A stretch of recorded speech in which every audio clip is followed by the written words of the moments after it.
ازيكم يا شباب، عاملين ايه؟ يا رب تكونوا بخير. آه طبعا انا مش ده اول فيديو ليا على اليوتيوب عامه. انا كان عندي قنوات تانية، والقنوات دي كلها بالنسبه لي ضاعت. كنت بقدم محتوى وانا في ثالثه ثانوي. آه طبعا مش عايز اقول لكم ان المحتوى اللي انا كنت بقدمه عباره عن تجارب. وعملت مره مقلب، وعملت مره تحدي.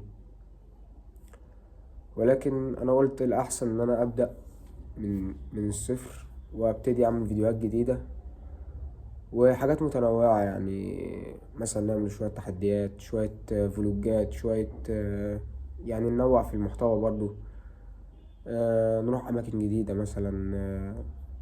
الفيديوهات يعني الناس بتحبها.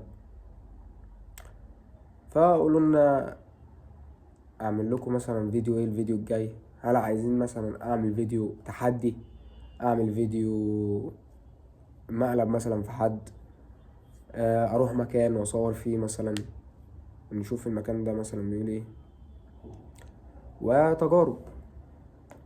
ف طبعا انا مش هطول عليكم في الفيديو ده يبقى مدته مثلا حوالي دقيقتين. ده اسم قناتي.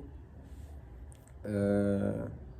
متبخلوش علينا بالسبسكرايب بقى وتفعيل الجرس وكومنت كده حلو، شيك يعني، فاهم؟